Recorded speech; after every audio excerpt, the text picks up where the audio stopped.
So ముందు media మిత్రులు నా నుంచి ఏదేదో న్యూస్లు కావాలని నేను వేరే ప్రెస్ మీట్ పెడితే చాలా ఎక్సైటింగ్గా ఉన్నాను. సో మిమ్మల్ని డిసప్పాయింట్ చేయడం ఇష్టం లేకుండా లేక మీకు షేర్ చేస్తాను. యాక్చువల్ తెలుగు ఛాంబర్ ప్రెసిడెంట్గా జరిగిన విషయాలు ఏమేమైతుందో నేను చెప్తాను. ఒకటి, ఫిలిం ఇండస్ట్రీ ద్వారా మనందరం వెళ్ళి మినిస్టర్ గారిని కలవడం జరిగింది. సో ఆల్రెడీ మీరు ఫోటోస్ రూపంలో చూశారు.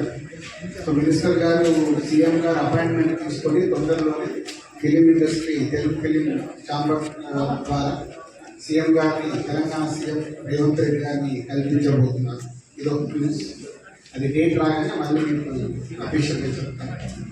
సో సెకండ్, ఈ సంక్రాంతికి రిలీజ్ కాబోతున్న సినిమాల గురించి మొన్న ఛాంబర్లో అందరు ప్రొడ్యూసర్లతో మీటింగ్ చేయడం జరిగింది.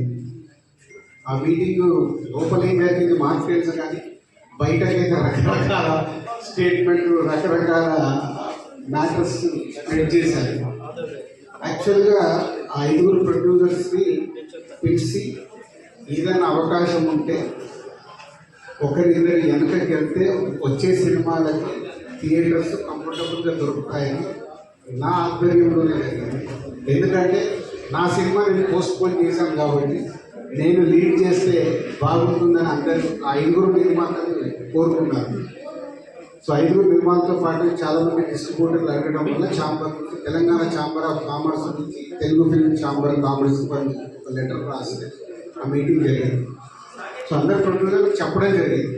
దాంట్లో నుంచి రేపు ఎల్లుండి లోపల ఏదైనా అవకాశం ఉంటే ఎవరైనా ప్రొడ్యూసర్స్ ముందుకు వచ్చి వాళ్ళు షిఫ్ట్ అవుతాం అనుకుంటే వాళ్ళకి సోలో డేటు ఇప్పియాలని మేమందరం అనుకున్నది. సో ఆ ప్రొడ్యూసర్స్ దగ్గర నుంచి రేపు కానీ ఎల్లుండి కానీ ఏదైనా వాళ్ళు పాజిటివ్గా వస్తే ఛాంబర్ ద్వారా వాళ్ళకి సోలో డేట్ ఇస్తాం. అదే రేపు ఎల్లుండి వాళ్ళ దగ్గర నుంచి రియాక్షన్ వచ్చే అవకాశం ఉంది. పోతే అందరు ప్రొడ్యూసర్లకు మాకు ఎలా ఉంటుందంటే, ప్రొడ్యూసర్ దగ్గర నుంచి ప్రతి ఒక్కరికి సంక్రాంతి రిలీజ్ చేసి ఏదో అద్భుతాలు జరిగిపోతాయి సినిమా అని ఆశలో బతుకుతాం మేము. సో కాబట్టి అందరికీ సంక్రాంతి డేటే కావాలనుకుంటాం. సో నాకున్న ఎక్స్పీరియన్స్తో నా సినిమా వర్క్ అవ్వట్లేదని నేను చాలా ముందు జాగ్రత్తగా నా సినిమాని సంరక్షణ చేస్తున్నాను. సో అలాగే ఎవరైనా ప్రొడ్యూసర్స్ ముందుకు వస్తే అది జరుగుతుంది. రేపు ఎల్లుండి అలాంటిదైనా జరుగుతుంది. అఫీషియల్గా మీకు ఏదో ద్వారా న్యూస్ ఇస్తాం. దయచేసి సోషల్ మీడియాలో కానీ అక్కడ తెలియని న్యూస్లు రాసేసి అనవసరంగా రాద్ధాంతం చేయకూడదు. సో ఇక్కడ ఈసారి దిల్రాజు మీకు దొరకలేదు కాబట్టి రాద్ధాంతం కూడా చేయలేదు అనుకుంటున్నాను.